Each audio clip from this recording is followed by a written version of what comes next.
pada tahu nggak sih sama negara Mesir? Kalau tahu dengerin ya. Nah, negara Mesir merupakan negara yang maju di benua Afrika. Sistem yang dianut oleh negara Mesir ini masih bergantungan dengan hasil alam, yaitu ada pertanian, ada ekspor gas alam, dan ekspor minyak bumi. Nah, selain itu,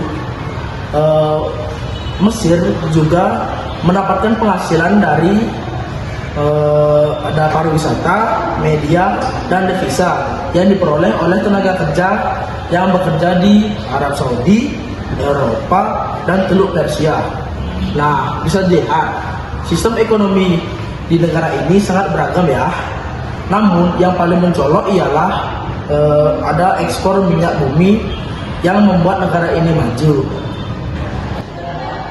Nah, teman-teman semua tahu nggak kalau di negara Mesir atau yang saya sebut dengan negeri piramida ini mengenal sistem ekonomi campuran. Jadi, sistem ekonomi campuran adalah penggabungan antara sistem ekonomi liberal dengan sosialis ataupun komando, di mana sistem ini dipilih untuk kepentingan bersama dan ditandai dengan adanya ikut campur dari pemerintah dalam berbagai aspek kegiatan ekonomi. Seperti faktor-faktor produksi vital yang ada itu dikuasai oleh pemerintah dengan tujuan untuk kepentingan bersama dan juga dengan dasar di mana pihak swasta tersebut tetap ikut campur sebagai penggerak ekonomi. Pada sistem ekonomi campuran ini, pihak swasta dapat memilih kegiatan yang akan dilakukannya, seperti ritme produksi, distribusi, dan juga target konsumsi, di mana pemerintah bertugas sebagai pengawas dan juga pengendali atas pasar yang ada. Jadi kesimpulannya, pemerintah mempunyai hak untuk mengintervensi pasar secara utuh. Saya akan menjelaskan mengenai ciri-ciri sistem ekonomi campuran. Yang pertama, pemerintah, pihak swasta, dan masyarakat harus bekerja sama untuk menanggulangi permasalahan ekonomi. Yang kedua, pemerintah berhak untuk mengorganisir sumber daya alam vital seperti hutan, air, dan listrik yang merupakan milik negara. Lalu yang ketiga, masyarakat dibebaskan untuk menentukan apa barang yang ingin diproduksi, metode produksinya, dan harga dari produk tersebut. Lalu yang keempat, jika harga dari barang itu melonjak naik dan terjadi kelangkaan, maka pemerintah berhak untuk menerapkan batasan harga maksimal. Lalu yang terakhir, adapun contoh negara yang menerapkan sistem ekonomi campuran yaitu negara Mesir yang membuat negara tersebut maju. Selanjutnya adalah kelebihan dan kekurangan dari sistem ekonomi campuran. Dimulai dari kelebihannya terlebih dahulu. Yang pertama, adanya keseimbangan antara kebebasan dan kontrol.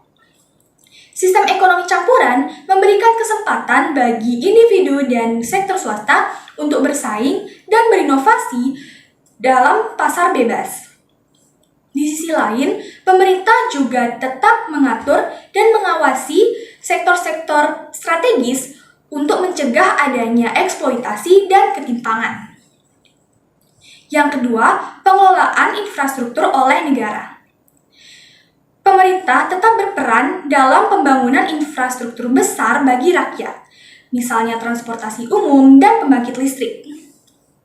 Yang ketiga, fleksibilitas dalam perubahan.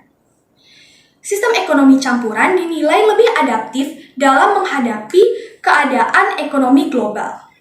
Pemerintah dapat memperbesar ataupun mengurangi intervensinya sesuai dengan kebutuhan. Nah, dibalik dari kelebihan sistem ekonomi campuran, sistem ekonomi ini tentunya juga memiliki kekurangannya tersendiri. Yang pertama adalah korupsi. Pemerintah sewaktu-waktu dapat menyalahgunakan kekuasaannya dalam mengintervensi keadaan ekonomi, sehingga muncul korupsi, kolusi, dan nepotisme atau yang bisa kita singkat dengan KKN. Yang kedua adalah pembatasan kebebasan swasta. Pemerintah dapat membatasi keuntungan yang diperoleh oleh pihak swasta dengan membuat kebijakan seperti pajak, sehingga dapat menghambat inovasi dan potensi keuntungan untuk pelaku usaha. Yang ketiga adalah hambatan dalam proses produksi dan pemasaran. Hal ini disebabkan adanya keterlibatan negara dalam setiap aspek ekonomi. teman-teman semua, Mesir kali ini tengah menghadapi masalah ekonomi yang sangat sulit. Yaitu yang pertama, ada inflasi yang menyentuh angka 39,7% pada Agustus tahun 2023, tertinggi dalam sejarah Mesir. Lalu yang kedua, ada ketidakstabilan harga pangan dunia, yang dimana Mesir ini tuh mengimpor sebanyak 65% pangan dasarnya mereka, yang memperburuk situasi mereka.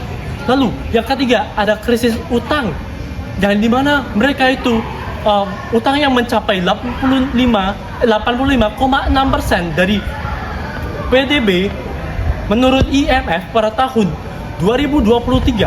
Nah, dan dalam 5 tahun mereka harus melunasi utang mereka itu. Mereka harus membayar mata uang asing senilai 100 miliar dolar. Yang dimana bunga utang mereka menyerap lebih dari 40% pendapatan negaranya. Nah, hal ini diperparah lagi dengan depresi mata uang pound Mesir yang telah kehilangan hampir lebih dari 50% nilainya sejak Februari tahun 2022 yang memperburuk situasi ini. Baik, sekian dari saya. Untuk penyebabnya akan dilanjutkan oleh teman saya. Penyebab masalah ekonomi di Mesir yang terdiri dari 2 faktor, yaitu faktor internal. Nah, di faktor internal ini, Mesir terlalu mengutamakan sektor militer dan membuat sektor swasta yang terus melemah. Dan yang kedua, pemerintah Mesir tidak memprioritaskan proyek-proyek besar di Mesir dikarenakan dana yang mereka miliki dialokasikan menjadi dana untuk membantu masyarakat yang miskin. Sedangkan yang kedua, yaitu sektor eksternal. Nah, di sektor eksternal ini, Mesir terjebak di pandemi COVID-19 yang terjadi di semua negara di dunia. Dan yang kedua, Mesir juga mengalami inflasi yang tinggi dan membuat mereka kesusahan untuk membayar hutang mereka dalam mata uang dolar. Relevansi sistem ekonomi. Nah, teman-teman tahu nggak sih kalau di Mesir itu menganut sistem ekonomi campuran loh. Nah, sini aku jelasin. Yang pertama, ada sektor pemerintah. Pemerintah di Mesir membuat kebijakan, di mana kebijakan tersebut dapat mengendalikan terjadinya inflasi. Kebijakan apa sih? Nah, kebijakan tersebut adalah kebijakan moneter, yaitu Bank Sentral Mesir. Yang kedua, pemerintah di Mesir juga mengatur penawaran uang, suku bunga, dan anggaran. Nah, sehingga hal tersebut dapat mengurangi terjadinya inflasi loh. Yang ketiga, ada pemerintah di Mesir juga mengatur peninjauan subsidi dan pengeluaran pemerintah, di mana hal yang dilakukan tersebut dapat mengendalikan terjadinya inflasi. Dari ketiga hal yang sudah saya sebutkan tadi, dapat kita ambil kesimpulan bahwa peran pemerintah dalam mengatur keuangan negara sangat penting untuk mencegah ketidakstabilan yang dapat merugikan negara. Nah, tadi aku udah maparin tentang sektor pemerintah. Sekarang aku lanjut maparin tentang sektor swasta. Nah, kalian tahu nggak sih kalau sektor swasta tersebut memiliki kebebasan untuk menentukan produksi dan juga harga, mengikuti mekanisme yang menyesuaikan dengan mekanisme yang ada di pasar. Nah, yang kedua, persaingan yang sehat. Persaingan yang sehat dapat menimbulkan rasa kreativitas dan rasa inovasi. Dan yang terakhir ada berdampak positif. Nah, berdampak positif ini bagi pemasukan negara melalui pajak yang dibayar oleh pihak swasta tersebut.